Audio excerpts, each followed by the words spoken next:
I'm going to call this a drum mission quickie. It's the pandemic, right? Gigs are few and far between. I am literally at about 10% of the gigs I did last year for the year. So I'm struggling. But I still want to help you. So you get that call from a wedding band, and you really can't afford to say no. Now, honestly, and I have nothing against wedding bands, I do them when I get the call, and they're good weddings, and I play them, and I have a good time, and I like the food, and I like playing them. But it definitely is not my first choice for all the gigs, because I have more fun, and that's why I do this mainly. Playing with people like Karen Lovely, and then of course I got to play with Mark Farner and some of those guys. And then local heroes like Tasha Owens, I really enjoy playing for those people, and less so for the weddings. But, of course, the pandemic, I can't afford to say no to anything right now because the gigs are few and far between. And I guess maybe a wedding would be an outdoor one if there was one. Anyway, you get a call for a wedding, and they tell you there's going to be a cocktail set.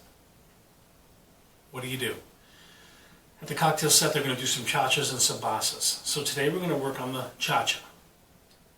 There are a couple of cha-chas out there that you can learn. There's an old style one, a couple of old style ones that I really don't like, and I'm not going to show you those today. These are the ones that are more acceptable. What is the cha-cha? You know, Tito Puente made it famous. It's a cool, very cool dance groove. Santana did a lot of cha-chas. You'd be surprised, even several of the hits he had. Oye Como Va is really a cha-cha. So what is the cha-cha, and what is a good way to play it? So here's your basic bargain basement cha-cha. Easy. If you got the call today, you could play it at the wedding tonight. Got eighth notes in the hi-hat. 1 and 2 and 3 and 4. Notice I'm accenting just a little bit. I'm not doing this. Way too heavy. You want to be light. Right? 1 and 2 and 3 and 4. And I'm just giving a little push to those 1, 2s, and 3s and 4s. Then I'm going to put the cross stick on all 4. So far easy. And notice, I don't leave the cross stick down. Some guys do. I see it all the time. I don't. I think it just sounds better. To me, that sounds choked. This sounds very clean and very crisp. I'm opening it up and I'm letting the drum sing a little bit. You're getting a little more reverberation of the drum. I've already got my hand on it, so I'm muffling that head, right? So I don't want to muffle the rim too. So I like this better. It is a little harder on the wrist. But once you get used to it, it's not that big a deal. So here you go. Here's the basic cha-cha. The bass drum is going to play the and of 2 and 4 and. It can also just play the and of 2 and the and of 4. I like 4 and. Watch.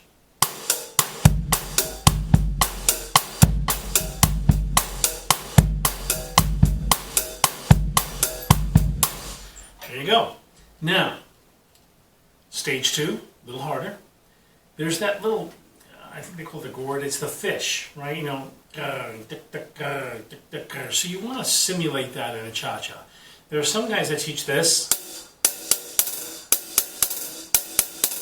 I don't like that. I'm going to tell you why. It's not consistent. I don't know how many times it's going to go. If I'm playing in a full band situation and it's at a wedding, it's probably not going to be heard very well. I don't think it's a good idea necessarily. If you had a whole percussion team and there was a guy doing it on the fish, that's cool.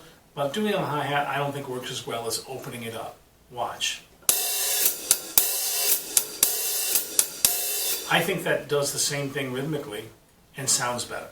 Okay, so let's put that all together now. Now I've got... Let's have the bass drum.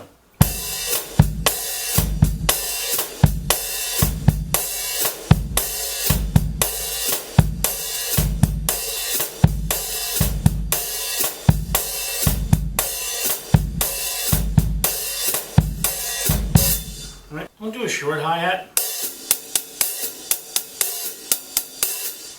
Listen to it.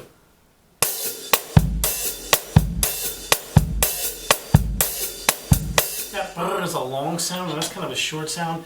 I don't know, it makes it sound too cornball to me. It just doesn't work. But the other one sounds good. And by the way, not all the guys do that cha-cha the right way.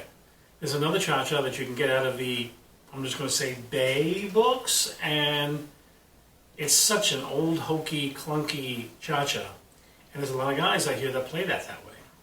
And you do that one, they're going to impress you. You're going to impress them, because that is a real cha-cha, especially opening up the hi-hat.